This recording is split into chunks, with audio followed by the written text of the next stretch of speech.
Welcome to A Night of the Seven Kingdoms, Bald Move's officially unofficial podcast for A Night of the Seven Kingdoms on HBO. Imagine that. We are back. I'm Jim, by the way. I'm Aaron. We're with Bald Move. Yeah, I'm also with Bald Move. Amazing. Fancy meeting you here. Yeah, just wandered into the studio and there's this guy saying he wants to talk about Westeros stuff, I guess. Yeah. Some new thing. I want to talk about episode 6. It's the finale of season 1, baby. The Morrow? Is that the Morrow? The Morrow. Yeah, you got to give it the Peter pronunciation. Depends on which of the 9 of 7 kingdoms you're from, I guess. Blew my mind this episode, but we could talk about that later. What do you think about this one? I love this show. Speaking of not knowing what to do and things being new, when's the last time we covered a finale episode of a Westerosi, A Song of Ice and Fire project where everyone felt good about it?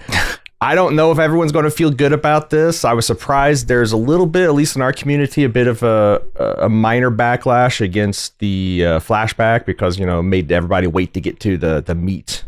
Everybody's excited, the hard salt beef of the episode.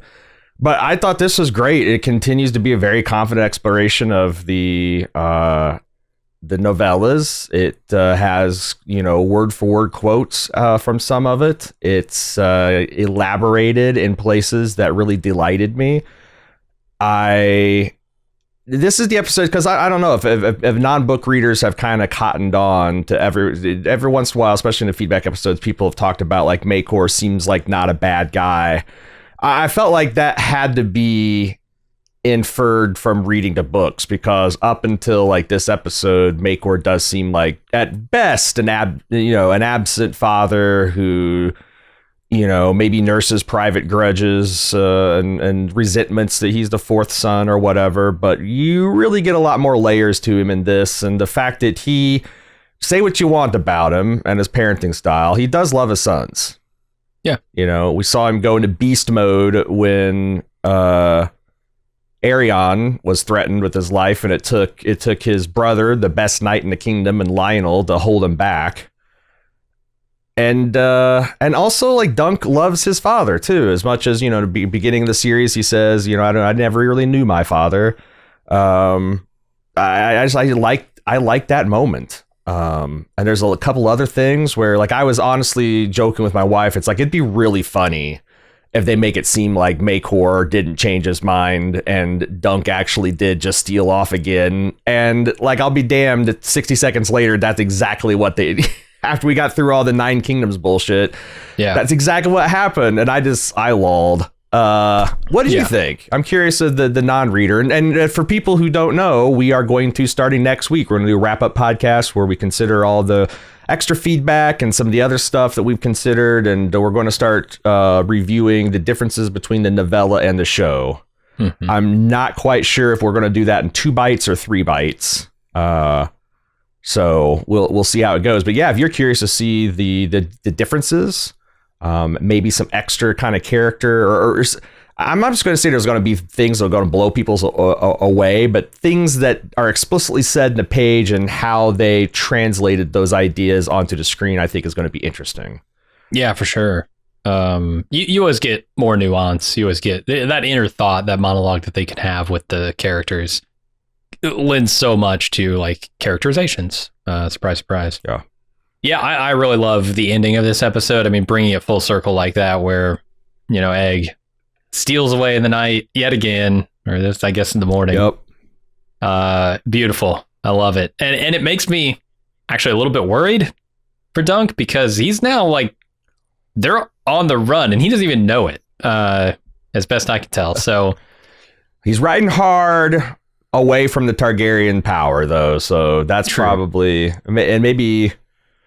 there's a lot of sly stuff going on here that, in the book, it's Dunk that says, oh, maybe, I've never been across the Red Mountain and seen Dord. Maybe we'll head there. And as a reader, we know that that's the last location. Well, even in the show, they mentioned that's where Tanzel was headed. So there's a little bit of self-interest there.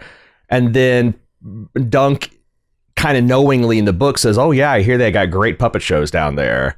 So it's kind of like they all, and I like that it's Dunk, like Egg, or it's Egg that suggests it. Dunk's kind of morose. He still hasn't fully shaken off his tragic role in these recent events. And Dunk's like, oh yeah, we can go down here and maybe we'll meet your girlfriend.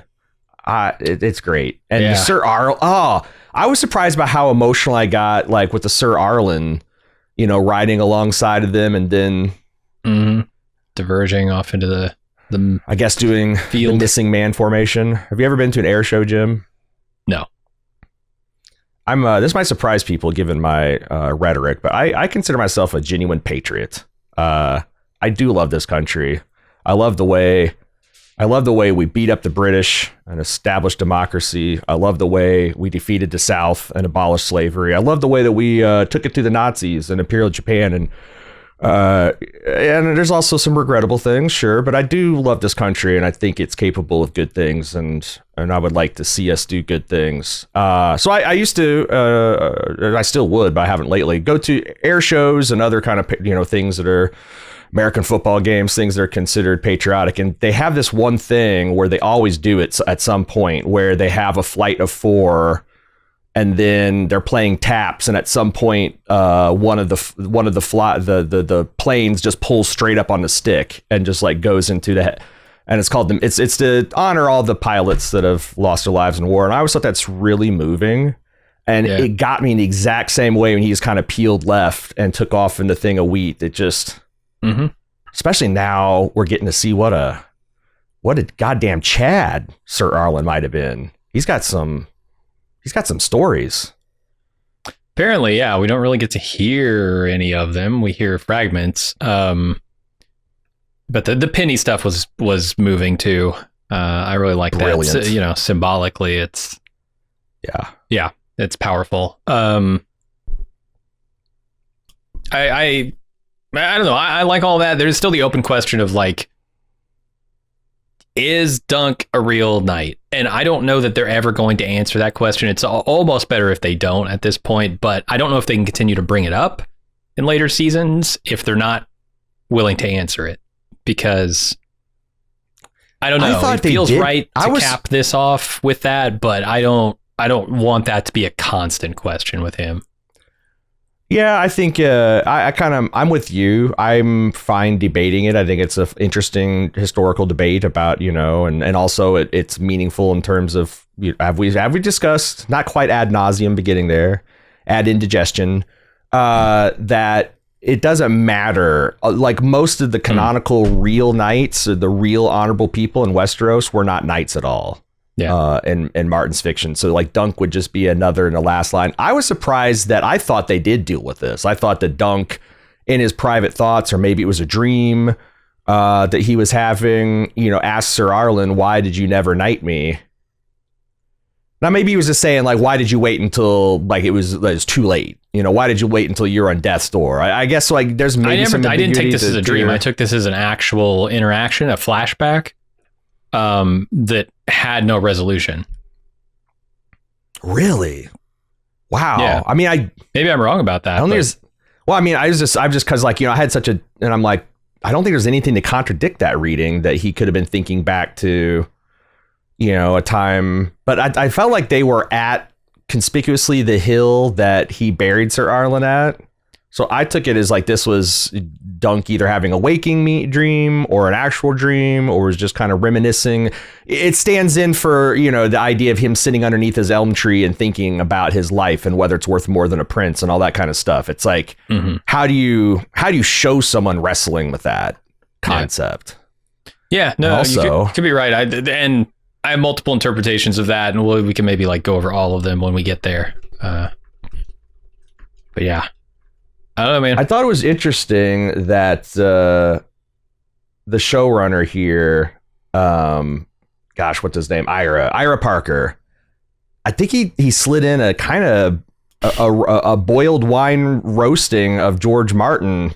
If it's not in the book, then yes. It's not. 100% that's a roast of him. Did Martin... Because Martin's been pretty glowing about this season from what I've heard so far. Is this going to be the start of the Condal fall, where it's like, wait a second, are you implying that I and somehow the readers bitch, sir? Is that what you were implying? Like, I don't know. Because maybe if George had a little bit better sense of humor about it, I think he would come off a little bit. But like, honestly, if he said, yeah, put that in, that'd be hilarious. I would like him a little bit more and forgive him a little bit about the bind he's put us in here. Yeah, if people didn't catch it, the line we're talking about is where Arlen wakes up and says, "A true knight always finishes a story." Yeah. You can't in the middle. That's hitting George where it hurts. Oh yeah. And that's a very meta in terms of the context of that story too, which I'm going to talk a little bit when we get into the full story. But I loved it. I love the dimensionality. We got the Maycor. I loved Dunk, feeling at odds of his role in this. I love Sir Lionel, his fierce defense of his own actions. And that would be so fucking cool. Yeah. Dunk just palling around with Lionel, hawking and hunting and practicing being a knight. But that's not his fate. Not yet, anyway. Sure. Man, I'm so excited for this. I really do hope. I guess that's something we can say for more next week. But I want to talk about maybe next week about how they can structure this, because I'm not so sure that I want him to go right to the Sworn Sword. The Sworn Sword takes place about a year and a half after this one. I think there's room to tell his adventures in Dorne, and I hope Martin gives them the wiggle room to start, or maybe I guess my hope is Ira kidnaps George Martin and he takes him some retreat for 2 weekends or 2 weeks. I'm like, all right, George, here it is. I you got these outlines for story. You and I are just going to brainstorm adventures that Dunk and Egg can get into. I've got the fire, ice. I got the fire and blood book here. I got the world of ice and fire. I got the Targaryen history. Who are the ones with the question marks? This guy doesn't even have a character sketch. And the Westerosi wiki. Surely I can tell a story about him, George. Come on. I really hope that they can flesh this out, because this has been a lot of fun. A lot of fun. I agree. Yeah, they kept it really easy watching through the whole thing. It was exciting. It was extremely well paced. I mean, half an hour doesn't give you any time to drag. You're not looking to fill any time. So yeah, they did a really good job with this first season. Do we have anything else? The other thing is I noticed this in the first episode, but it's been a minute since I've seen like a lot of like just really beautiful cinematography. But the scene of them riding through the wheat field, I thought the scene of Dunk and Egg sitting on that bench against the black wall with the sunlight streaming between them, there was just a lot of shots that were beautiful and very expressive of the themes that they're trying to get across. And it's a pretty show to look at. Yeah. All right. Agree. Do you have anything that you would like to talk about extra before we get into the events of this episode? All right. You said this episode, season 1, episode 6. It's entitled, what was it again? The Morrow. The Morrow. The Morrow. I wonder what the Morrow holds, Jim. We'll find out. Before we start, I just wanted to, because a lot of people were very interested in this, and I wasn't sure if the book would follow exactly the show or vice versa. So I didn't want to announce prematurely any deaths. But we find in this episode that the two Humphrey Harding and Beesbury, were both killed in action. And Baelor Targaryen, of course, died of his wounds post-battle.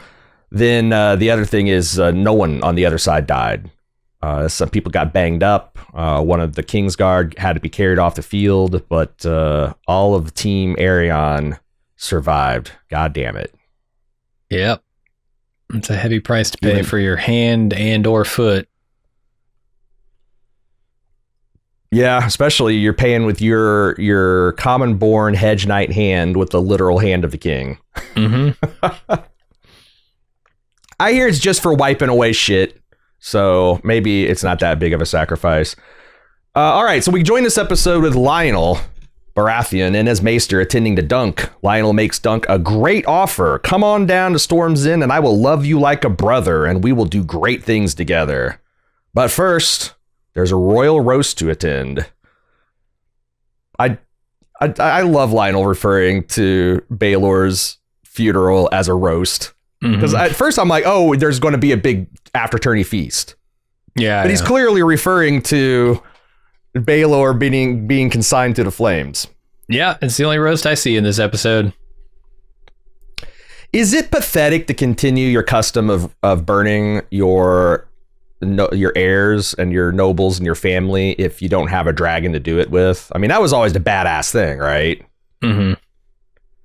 It's like, well, imagine the Vikings were still around. They're still, shooting bows off and setting boats on fire at the horizon. Imagine if the Vikings invented a little air cannon that would automatically shoot the arrow. It's like, that's kind of sad. Like, isn't the idea that you're showing something about your character and your house by this act, and now you're having some 13-year-old kid with peach fuzz on his balls light a Bic lighter.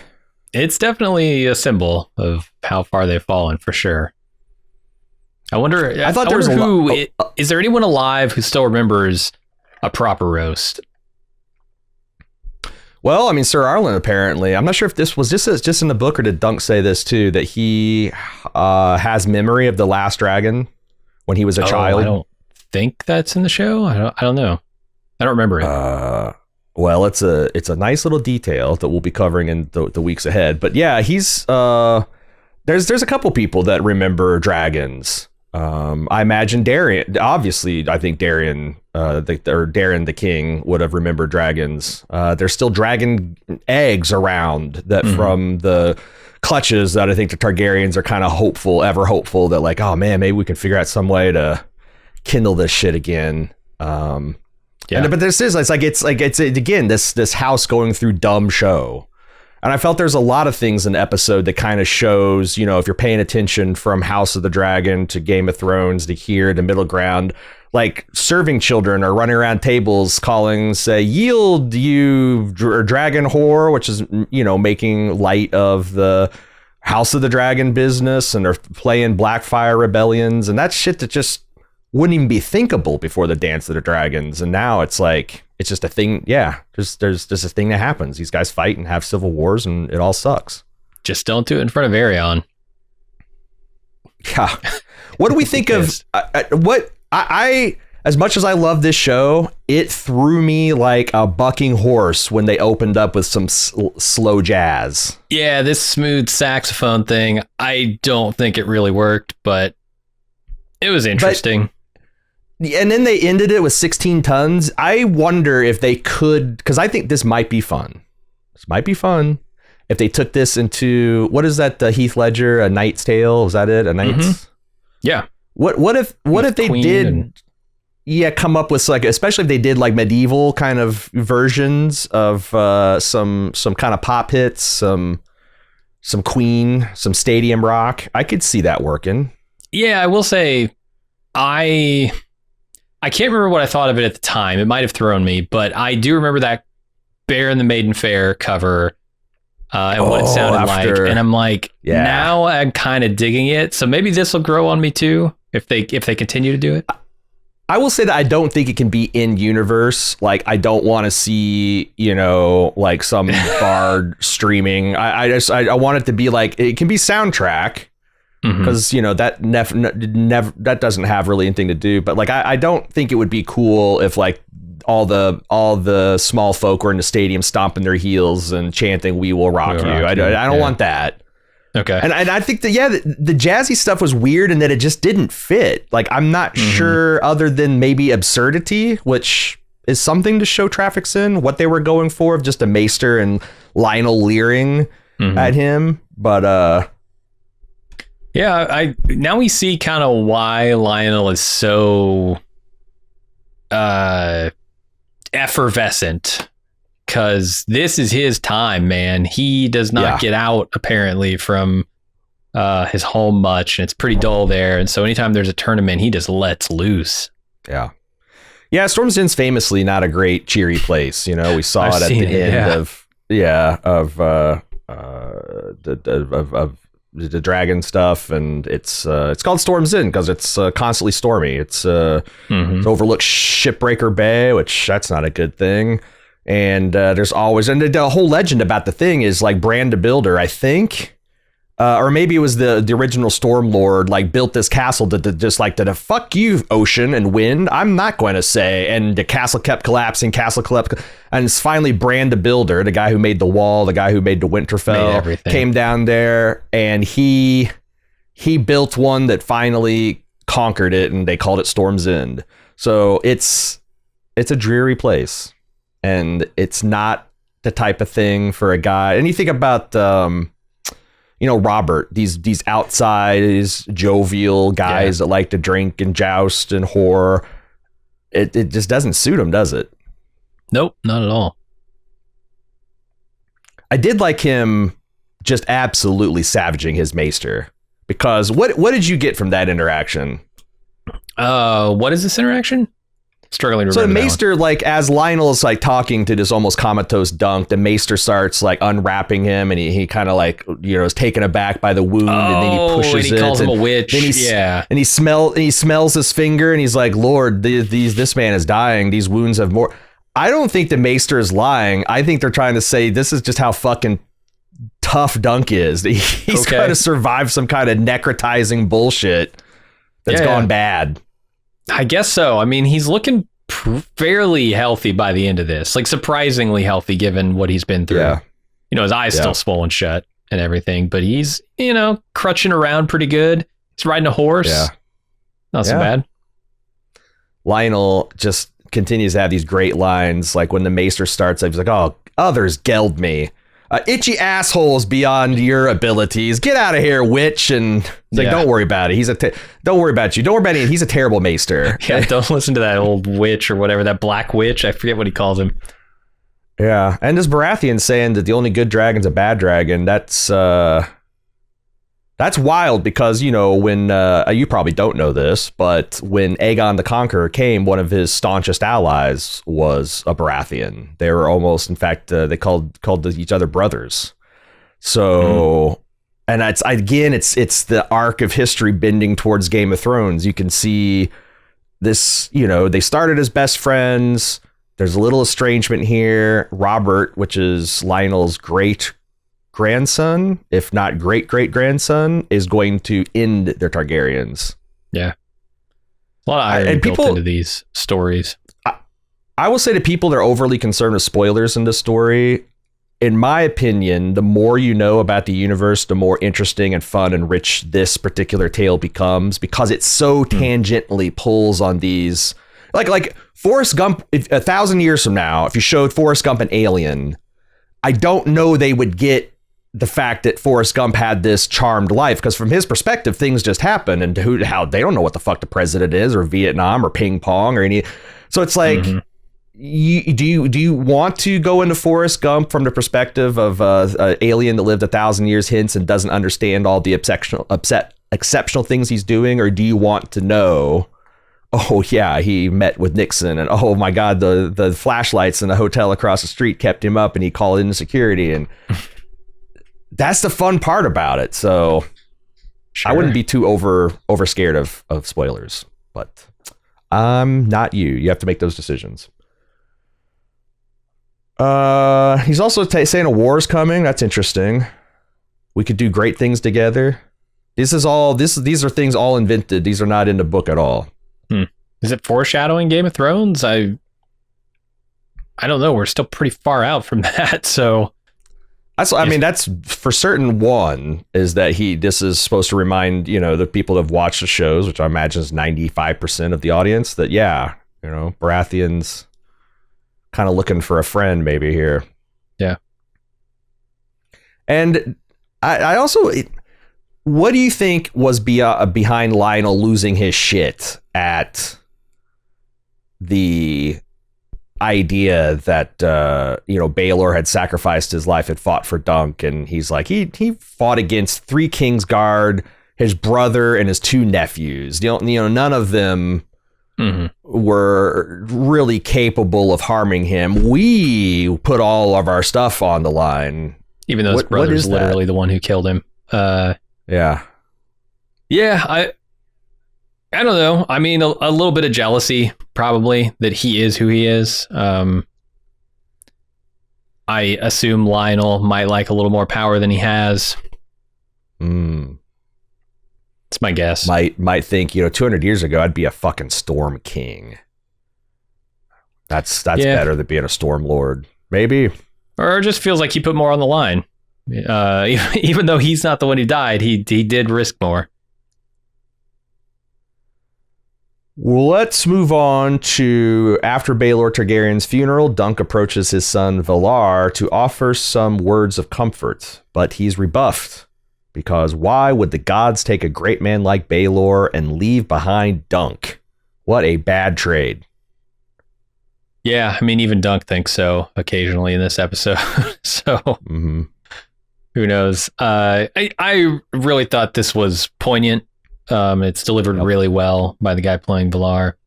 This idea of sons are supposed to die in their father's armor, not the other way around. That's it has a lot of sentiment of a parent should never see their child go before them. It's that similar thing, except weirdly in reverse.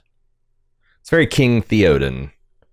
And it's interesting because from Lord of the Rings, parents shouldn't have to bury their child. And also that strangely, the Lionel part reminded me of his, where was Gondor when, where was, rebuffing Aragorn's Gondor worship.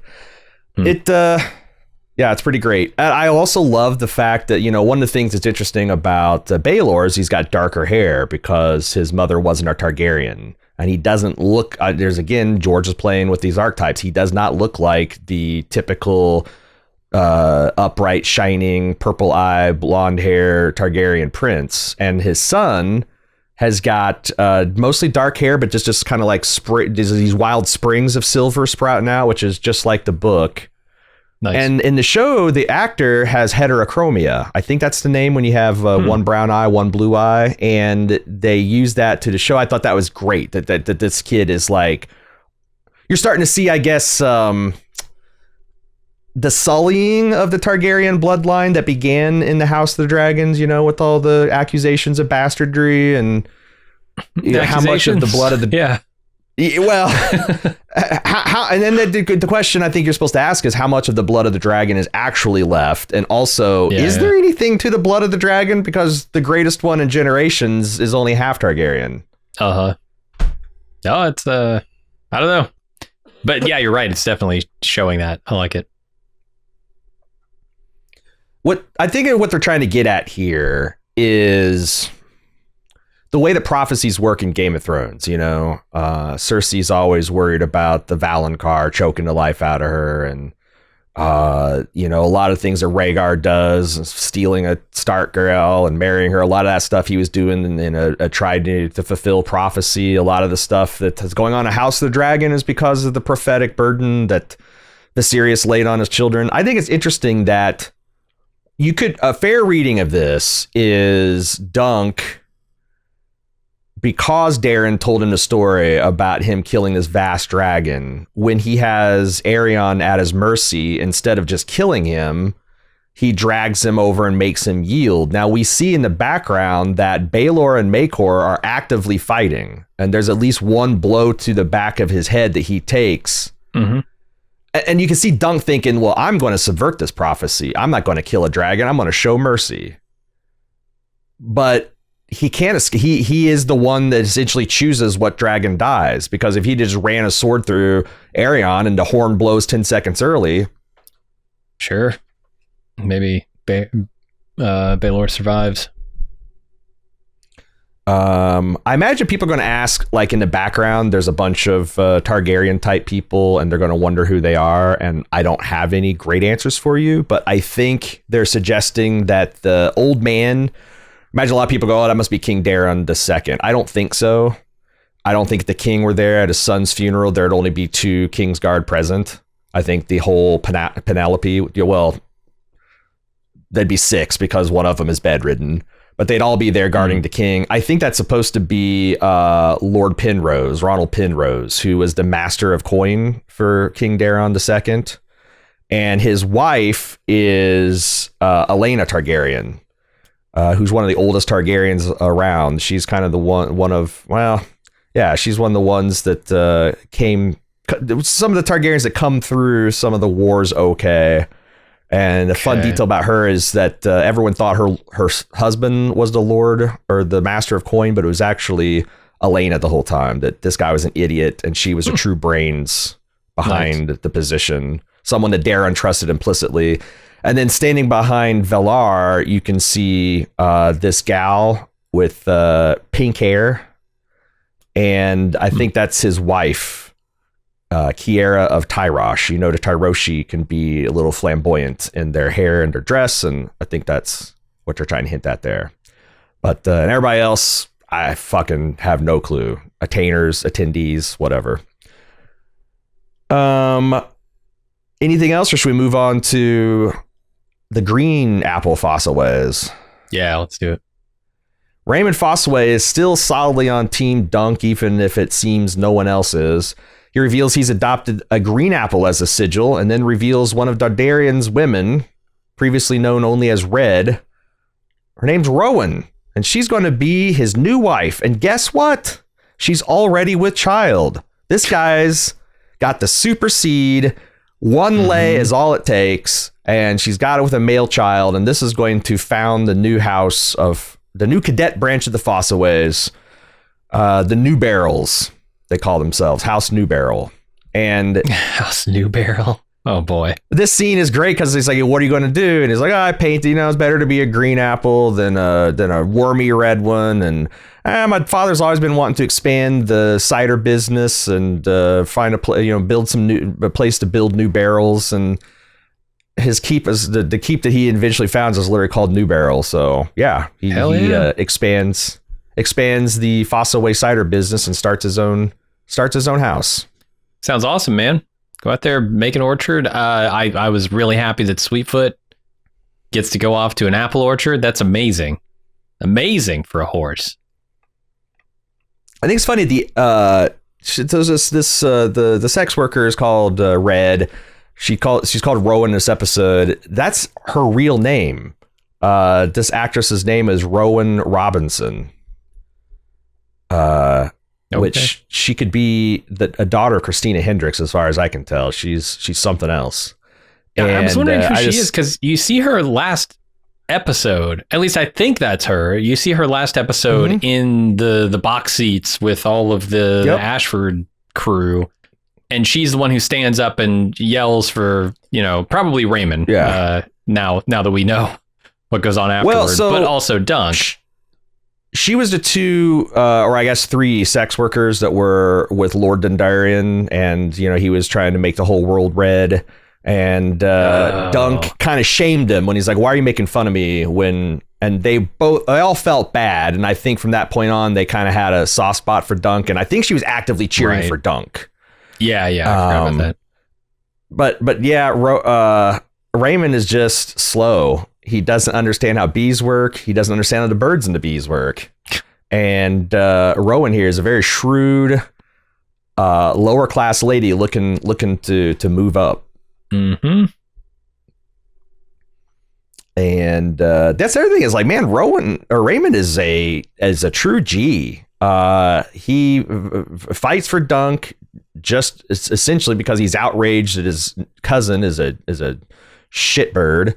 And then when the Targaryens rolled up, these are the lords of the land. He's like, yeah, but get away from him. Dunk's been through enough. He's going to stand against. He's incredible friend. Yeah, if a little dim. Yeah, I don't know. He's not world wise, maybe, but yeah, I like him. I also love how like Rowan is like pleading. And maybe also like putting Dunk in a bad, but it's like you like, oh, I'm pleased to meet you, Sir Duncan. This isn't the first time they've met. Like she's just with her eyes, just being like, play along, Sir Dunk. Yeah. We can both rise above our stations here. Maycor has summoned Dunk to him, and they commiserate about their shared responsibility for the death of Prince Baelor. Maycor wants Dunk to have Egg squire for him and to serve him as a household knight in the Targaryen summer palace. But Dunk fears he's had enough of princes and declines. Egg, who was listening just outside the door, says that Dunk might not be the knight he thought he was and leaves his side sadly. Oh boy. You don't want to make Dunk... It's so funny that just the other couple episodes, Dunk's like, oh, I'd be ashamed to disappoint the prince now, wouldn't it? But like, that's all I was thinking about is like, I'm so sad that Egg is ashamed of Dunk, you know? Yeah. I was gripped up in like, who's at fault here? You know, everybody's kind of pointing fingers. Maycor's blaming Dunk and Dunk's blaming himself. And no one seems to be blaming the gods. Isn't it the gods who did all of this? Don't they determine who's to live and who's to die and who's to be the victor? I don't think any of them believe that, though. And Aaron is the real cause of all this. But I mean, the words that they're saying are more culpable than Dunk. True. Dunk defended his life. That's what Dunk did. Yeah. Maycor delivered the killing blow to his brother's head.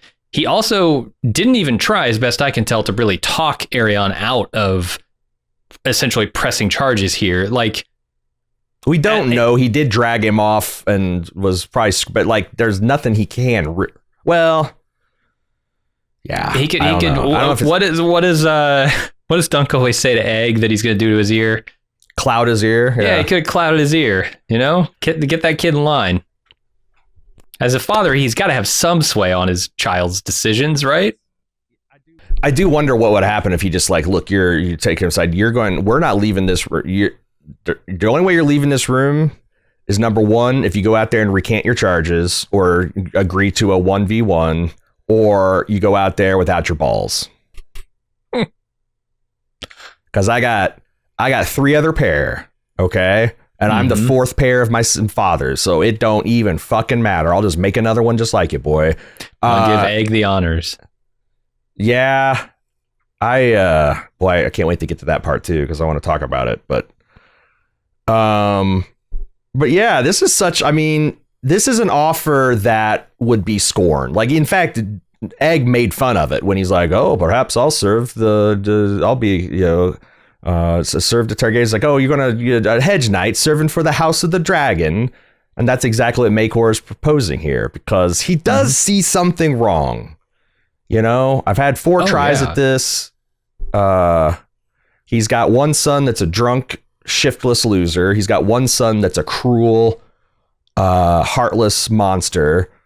His third son is Aemon Targaryen, who you already know. I've said this a couple times. I feel like people don't make the connection. He is the old man that is the maester of the wall when Jon shows up in Game of Thrones. So when you're looking at archetypal masculinity in the Westeros, he's got one son that's indifferent and drunk. He's got one son that's cruel and monstrous. He's got one son that wants to be a scholar, which is not very manly. You know, you think about Sam Tarly. And then he's got Egg. Egg is my last son. He's my last chance to do something with my bloodline. And I think like both, I don't know, Dunk sort of points that out to him, right? Like, oh, you've done so well with your others. It'll be great to have Egg stick around here. He's basically saying, try something different, man, because everything you've tried has not worked. And then he's like, I can't, because he's my last son. And that's like, he feels some kind of ownership, responsibility over that's keeping him from trying anything new. I tell you what, I think the Sam Spruill is a hell of a character actor. You know, you look at the Ule Monk from the last season of Fargo, and the way he's playing this, and the fact that he kind of turned his character on a dime to something far more sympathetic and fatherly than you would ever have guessed even an episode ago. For sure. He is really, really outstanding. And I think he's got the right of it. He's like, no matter what happens, Baelor dying has cursed us all to the old king's going to die. There's going to be illness, there's going to be a drought, there's going to be a famine, there's going to be a war, and everyone's going to say, Baylor wouldn't let this happen. And you'll be blamed, I'll be blamed. And the dragons will be blamed. The Targaryens will be blamed in general.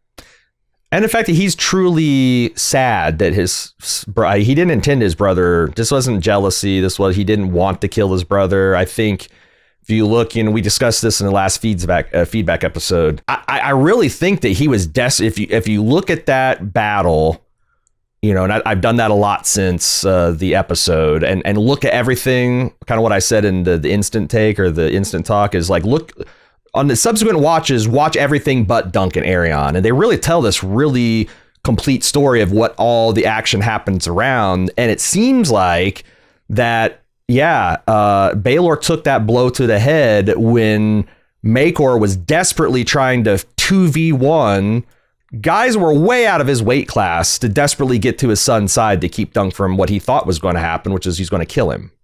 Mm-hmm. So he wasn't thinking, I got to beat my brother's brains at. He was just desperately trying to fight against, in a fight that he was overmatched. Like Baelor and Lionel are twice the knight he is. So, there's a little bit of him wanting Dunk to feel his grief too, in this scene, like telling him all this about like, you're going to be blamed, and pointing the finger at him. It's your fault more than anyone's. Mm-hmm. I feel like that's him dumping like his shame, his grief, his misery, all of it a little bit onto Dunk. And Dunk's already carrying it. He's already thought about all this stuff. And, like him reflecting is my hand and foot. I did this because I couldn't imagine, my life without my hand and my foot. But now, my God, would I trade what I could have spared him for Baelor? But he has his, and this is just right out of the book where he's like, Sir Arlen used to say, I wonder what the Morrow will bring. Might there be a Morrow in which the realm will need my hand or my foot? And Maekor's got the only reply you can give, not bloody likely. Yeah. There's as many hedge knights as there are hedge. And in the book he adds, and they all have feet. Like, not only is there a hedge for every hedge knight, there's 2 fucking feet on each one of them. Nice. There's only one Baelor. Yeah. No, it's hard to imagine that Dunk could be consequential enough in the future to offset the loss of Baelor, who seemed like a decent king, or a decent king in waiting. I don't know. Yeah. I don't know. I haven't read the other books. I really like, again, I said the cinematography of Dunk and Egg sitting, their immense size difference. They're sitting against this wall. It's probably not black, but it's like it's shadowed against the bright shaft of light that's dividing them. And I thought it's interesting. I got the idea that Dunk is trying to like, essentially, or I'm sorry, Egg is trying to tell Dunk like, hey, don't make a hasty decision here. You've taken a lot of wounds. You gotten banged in the head. Are you ill, sir? Are you in a lot of pain? And Dunk's like, nah, I'm heading this off the pass, kid. I'm done. Yeah, breaks your heart. Mm-hmm. We then have I guess could be a flashback, could be a vision, could be a dream, could be all of them. Dunk's inner monologue, processed through the art of visual media. But Sir Arlen tells Dunk the tale of the penny tree and how a good knight never leaves a story unfinished. George. Yeah, no, that's very pointed. Okay, so few interpretations of this scene. This could just be a flashback, and it could be played totally straight. Arlen tells half a story, falls asleep mid-story, wakes back up and finishes it. It could be that this is all a dream. It could be, his worry that, oops, he never knighted me and I'm a fraud, and all of this has been done in the name of a fraud. Especially coming off where Egg tells him, maybe you're not the knight I thought you were. That's a very likely potential reading. The other one is it's both. This starts as a flashback to when Arlen was telling a story and died under this tree, and then he is going to finish the story of Arlen with this penny tree thing, and so he like fills in the gap after Arlen dies under that tree. as if he were to wake back up in Dunk's body, right? I thought when Sir Arlen trails off in Dunk's vision, I'm like, oh, this is really interesting because this is Dunk kind of like pleading with the memory of his, wanting answers that he can't. If any answer he gets, Dunk already knew, right? The way this, under my interpretation, this scene, and like Sir Arlen dying in the dream, I'm like, oh, this is a really interesting way to show that, like, there is, like Dunk's got his memory, but Sir Arlen can't give him anything more than a shrug for his current stuff because he's not real. But him gasping to life and continuing the story, I thought was great. There's some interesting meta here because we don't find out about this Penny Tree story until A Dance with Dragons, which came out after this Hedge Knight series. And Jaime is riding through the Riverlands after the War of the Five Kings, and he's consolidating the Lannisters' power, and he's breaking the siege of Riverrun, and he's kind of going through and settling the last of the war, and the two last houses fighting the War of the Five Kings are, surprise, surprise, the Brackens and the Blackwoods. So he's there to personally, put an end to it. And he's got this guide that's guiding him through the land. And he comes to this village. It's called Penny Tree. And the guy says, oh, look at this big oak tree. And he tells the story, about how all the men nail a penny to it. And, obviously a lot more go than come back. But I love the fact that, they essentially, Sir Arlen and Penny Tree, like they kind of tell all of the legend, like why the penny is important to them. You can imagine a young Arlen after his first battle. Maybe he gets knighted because of it. And he comes back and he pries that penny off and he puts it in his hilt. And the other thing that's really cool, there's a couple of things I thought it was funny that Lionel Baratheon says as all of his offers, I always go hunking and haunting, and he just kind of has an afterthought. It's like, have you ever been to Tarth? That's one of the big, right, because he's like great grandfather or whatever. Yes, somehow Dunk is involved in the creation of Brienne of Tarth, not directly, obviously, but like his seed is in her somewhere. I thought that was a really cool detail. And the other one is kind of bring it back full circle. Underneath this Penny Tree, Jaime, at the end, this is one of the big cliffhangers of the book series because it's the last book. Jaime meets Brienne, who comes and tells him, I found Sansa. You've got to come quick. We need to rescue her, which we know is a lie. And is Jaime going to go with her? Why is she lying to him? Like there's a whole bunch of, and this is, I thought it was really cool how that stuff all kind of works and moves through the scene. If you're steeped in lore. If not, it's just a nice little moment. And so the point of this story, in my mind, is to answer the question, why did you never knight me? Because I'm assuming that what he's saying here is, I didn't knight you because then you would feel a call the next time, the men were mustered, and that would force you to essentially gamble with your life, and I didn't want that. You gotta call, if your lord calls you have to, right? And that makes a lot of sense with them shortening the timeline and having Sir Arlen take Dunk as a squire immediately after he loses his nephew at the Battle of the Redgrass Field.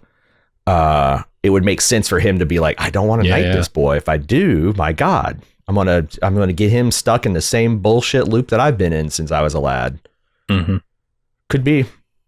But there's also the same thing, like Dunk wonders, like, did you think I was going to leave you? Was I your only family? And like all that stuff that his inner thoughts got to be expressed to Sir Arlen. That's a great scene. And I'm happy because like I thought, like, I think I said this a couple weeks ago, I really hope that they keep the Sir Arlen guy around so that he can be in Dunk's visions and he can kind of be that, like Sam's always referring to, my old gaffer says, well, Dunk's always talking about Sir Arlen. I kind of hope they keep this old guy around just so he can mug in Dunk's visions and maybe pop up in the background of scene, because I think he's great. I was not the biggest Sir Arlen fan in the world. He's such a disreputable character in the book, and they've revealed so many hidden depths, which I imagine Martin meant to do. Like, I think that's one of the things he set out to do, is build up this Hedge Tree's storied history through Dunk, but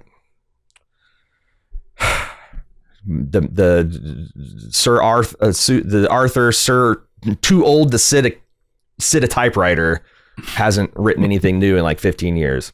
Okay. Anything else we want to talk about with this little vignette with Dunk and Sir Arlen? I don't think so. That brings us to Dunk attending the wake of Lord Beesbury and Harding. When he sees Prince Darren there at the feast, he expresses disbelief at his nerve. Darren doesn't rise to the bar, but instead asks Dunk to squire his brother, remarking that even Arion wasn't born the cruel child he grew up to be. Bees inside a tent. What are we doing? I know it's their thing, but also you're taking it too far. We know that's your name, Beesbury, whatever. You're going to subject us all to multiple bee stings by forcing us to come to your funeral? I mean, it's funny for the Beesburys to do because it's like they're dead. Why do they care? But it's like kind of like getting all their barbs family. I mean, the serious answer, I think, is aren't bees like super docile when they're swarming their queen outside of their like? Yeah. I've heard that like a swarm is not that particularly dangerous because they're more concerned with as long as you're not like in there trying to grab their queen, that they're going to be fine. So I was guessing that because it didn't seem like everybody was around like stinging and swatting. You know, there's kids playing, you know, within arm's reach. But it would be funny if the Beesburys just did that to make their funerals miserable. It's kind of cool though. I like the bee magic that they've got going.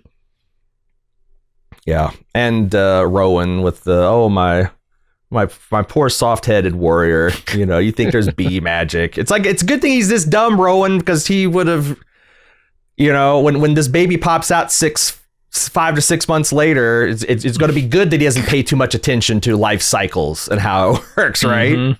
Oh yeah. But yeah, and you know, Darren here is an early nature versus nurture guy. Like the Maesters say, the seeds of madness are sown in the womb. But I wonder, and there's also that dark. I think all these things are stacking up on Dunk, right? When he says, "Well, I'm sure we'll make a man. You know, I'm sure we'll make a man of him yet." You know, essentially, like whatever dysfunction in the Maycor branch of the family, it'll ruin him too. Yeah, I feel like there's a whole series here that you could do on Maycor's family. Like, I want to know what turns a kid that likes to fish and is kind of happy into Arion. Yeah, because again, Maycor doesn't seem like a bad guy, you know? Not really, no. It's okay. I like the smooth transition between saying the Arion loved the fish and then you see the dead fish on Dunk's or an Egg's dinner that he hasn't finished, and then he gets the idea, he grabs his knife, and as the first time I was watching this, I'm like, oh, are we going to get this like epic revenge scene where he's going to crawl between Arion, where he's bedridden and he can't move, crawl between Arion's legs and be like, I'm going to gild you and fuck you like my sister or something. I'm like, that might, but then I'm like, oh God, he's going to kill him. I don't know if Egg's ready for that kind of spiritual smoke. And then his dad standing vigil over his son's bed kind of melts Egg. I think it's a missed opportunity, frankly. Given what happened during the battle, the fight to the death that didn't actually kill him. I think there was an opportunity here for Aegon to sneak into Arion's room, put the knife between his legs, wake his brother up and say, you know, revenge, blah, blah, blah, blah, blah. And Arion says, you're too late. And he pulls back the covers to reveal that Dunk had got him in the battle. Already done it. Because we saw a pretty vicious groin sorting. Yeah, I'll now be, my father says I'll now be known as Ariana, and I will be betrothed to be your bride. Yeah. Okay. That would be make her shithead again. That'd be pretty funny. It's very oh God, what was that? MacGruber. Very MacGruber ending. You can't gild me. I'm already gilded. But yeah, I mean, this is a tense moment. He's walking in here. I feel like I understand exactly the reasoning in his head, I get it, I understand it, but I don't want it to happen. This is going to change you. Yeah. And it's not going to take you to being the knight you want to be. And his father's love kind of like stops him, and you can hear him drop the knife, and he kind of melts against his father, which shows that, after all, Egg doesn't understand his father. He might be distanced from his father. He might, his father obviously has his hands full with his older brothers. He's kind of slipped through the cracks, but that's his dad. He still wants his dad's approval and love, and he probably wants his dad to like fucking do something about this family, Yeah. And it's tragic too, because like Maycor doesn't sit in that room by his son's bed unless he loves Arion as well, even though Arion is a piece of shit. Yes. I don't know. I've always wondered that about parents, what do you do if your son turns out to be a vicious murderer? Because you've got all these memories when they're children and they were happy and they were delightful and, they were vulnerable and connected, and then something happens to them. And I think that's the other thing important is that, Maycor should be realizing that, oh my God, my 9-10-year-old son might have murdered his brother because of the bullshit in my house. Maybe he should be. Because like that's the other thing is like when he's like, oh, away from the castles, away from the nobility, away from his family, like that's a question that's designed to kind of, I guess, provoke outrage, but it's not wrong. Like if you want to isolate him from all the influences that have ruined the others, the family is a big part of that. Yeah. And I think Maycor is offended by the insinuation that he could be the problem. They could be the problem. Yeah. But I think he's got to look at it and say, well, he's not totally wrong.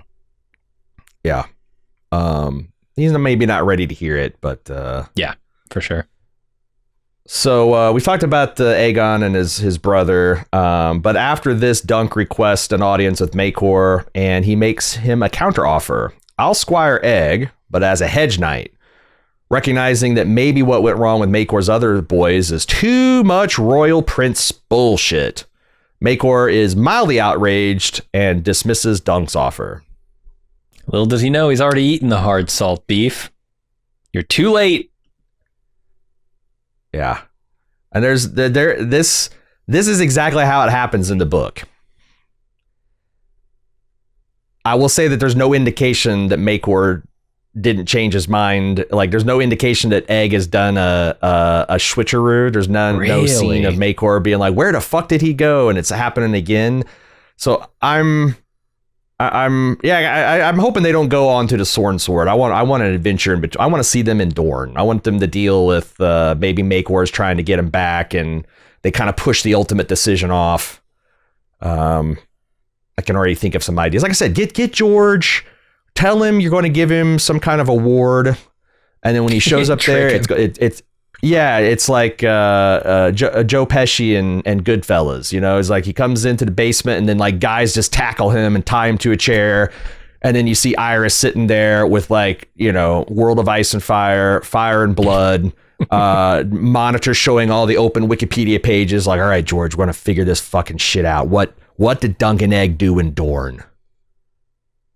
I like it. I would like to see that.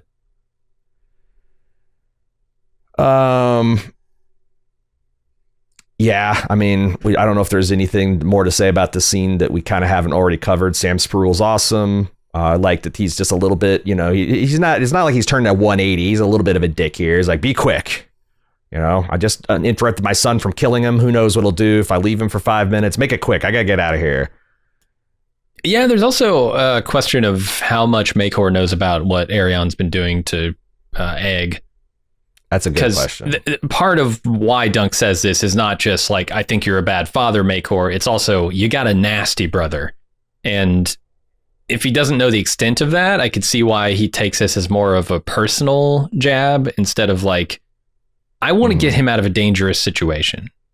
For him. Because I don't imagine Arion's going to be nicer. Now that he knew he run off. His pride is wounded, and he is no. Dunk took a stand against a family, and Dunk told on him to begin with, and Egg was rooting for him actively in the stands. Yeah. But there's a lot of pride in Maycor, and also he's scared. He's like, he's my last son. He's my last opportunity I have to show that I can do something my other forefathers have done, which is bring boys that are going to be worth a damn. I got something to prove. The realm. Yeah. Dunk heads off back to camp, and he is intercepted by Sweetfoot, the bestest horse. Sir Raymond brought him back to keep him company in the Stormlands, but Dunk reveals he doesn't plan on going to Storm's End, and he regifts Sweetfoot back to Raymond to live on his orchard with him. I love it.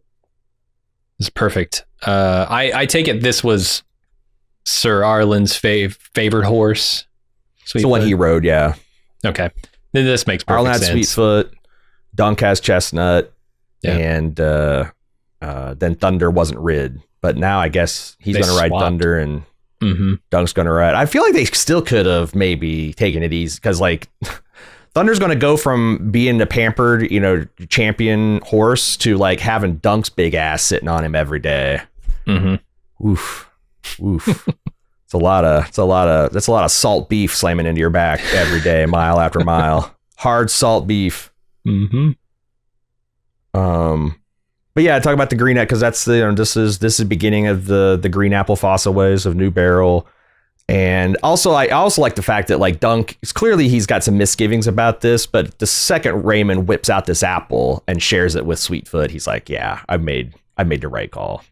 How could you take that away from Sweetfoot? A life just filled with apples? Come on. Yeah. So we then see Dunk prying the copper off of Sir Arlen's hilt, and he nails it to his elm. Egg runs up just as he's about to leave Ashford, declaring his Lord Father has bid him to squire for him. Dunk and Egg decide together to head over the Red Mountains to see Dorne. After all, Egg hears there's good puppeting. Then, in a little coda, Maekor reveals that maybe he didn't bid Egg to squire for Dunk after all. Is he putting this penny in the tree for Baelor? Or for Arlen? Ooh. I thought it was for Sir Arlen, the kind of, kind of now his watch is ended kind of business. And also like this was, Arlen was the penny tree. I'm the elm guy. I'm choosing new sigils and I'm honoring this old, but like it's one of those things where you cannot be wrong in your interpretation because it's not like Dunk is nailing by this act. That's good that it's maybe a memory for everyone that was left behind for him because he also got the two. Yeah. You got Beesbury and Hastings or Harding killed as well. So True. Maybe it's just a marker for all the guys that stood up for him, and he's the one, and he's going off now to make his fortune, right? Maybe it's for him. Like the same way his sir did when he first went off to war. He nailed a penny, and he might come back for it later. Maybe he's nailing it for him. Yeah, I can see that. And I'm not saying that's the right interpretation. I'm just saying that's another one. I'll say my mind was blown with the Nine Kingdoms too. I knew that Dorne was not it had never been conquered, was not officially under the Targaryen rule, but of course the Targaryen would consider it theirs. What was the other that I was missing all this time? So this has come up a couple times in the spoiler sections because it's like if you read the, Seven Kingdoms, but if you go look at a map of the Seven Kingdoms and you're like, okay, So what happens was there were 7 kingdoms when Aegon came to conquer. The Riverlands were ruled by the Iron Islands, and they were known as the Kingdom of the Isles and the Rivers. And the Stormlands were one contiguous mass. There wasn't a crown lands. It was kind of like the king's land and his, like Dragonstone was just a castle. It wasn't like the seat of the house of the heir apparent. So when, a couple things happened, Aegon landed on his hill and he kind of made King's Landing into his thing. And he kind of, claimed the forest as his own. So there's another kingdom. And then, when Heron, who was the last lord of the Pirate Isle, the Pirate Isles, the Iron Isles and the Riverlands, he built Harrenhal, that big fortification that was going to be unbeatable, and he was wealthy and he has all the Riverlands. And then Aegon went to make him kneel and he said, fuck you. And Aegon just melted his castle all around him. That is what broke. And then he turned it over to the Tarleys. That's kind of what broke their power. So now the Iron Islands are a separate kingdom that has their own lord. So they essentially into conquering, subdivided some of the kingdoms, and now they're 9. But it's still referred to as, I guess the same way that Rhode Island and New Hampshire, they're still called New England, even though that's like, sure, yeah, that's a really historic reference, right? They're not. Are we New England now? But it's always going to be New England. The 7 kingdoms will always be the 7 kingdoms. Gotcha. And might one day again. That's the interesting thing about it. I would love to see the end of what George has in mind for the end of a series. See what he actually does with the political landscape of the day. But anyway, 16 tons of coal is how we end a working man song about being worked by the system and fucked over by the government. Oh, that's one other moment we didn't call on, is that the Lady Ashford, her whole birthday tournament that got ruined. She forgives Dunk. She doesn't hold him personally responsible for it, which I thought that's a funny scene. Why is it in there? That's a good question. I don't know. Just as hey, you remember what this tournament was all about? Yeah, I don't know. I'm curious to see what people think. Obviously, 7kingdoms at baldmove.com if you got an idea. But I was also wondering if it was because Dunk is we don't see a lot of the reaction from the small folk. We know the small folk hated Arion. The small folk were kind of cheering for Dunk, certainly for Baelor against this shitty guy they'd just seen kill the dude's horse the day before. But I couldn't help but notice that when Dunk was walking around the camp, which is largely the lords, not the small folk, he was getting a lot of dirty looks. There's already a lot of people like, I can't believe the fucking Baelor died for this guy. Look at this guy. Dunk the Lunk, right? Mm. This Lady Ashford was one of the ones who called him a fool and stupid, like early on, because she tries to like, oh, this, that. And, Dunk said something stupid. He's like, you're a fucking idiot. I guess this is trying to say that, like, as dark as it looks for Dunk or feels, that maybe he has actually won some fans here. A lot of people saw this for what it was, which was Targaryen overreach and them being assholes and someone finally standing up to him, and not just the small folks, but even amongst the landed gentry. Yeah, I can see that. And that's where we leave it. Again, Sir Arlen does the missing man formation. Dunk and Egg go to, I don't know, see if they can rekindle things with, or I guess just kindle things with Tanzel mm-hmm. Down in Dorne. Doing some Dorne stuff. I do wonder what happened with the tournament, because it felt to me like this is so the Morrow means the next day the tournament just shut down and everybody went home. But yep. Okay. Yep.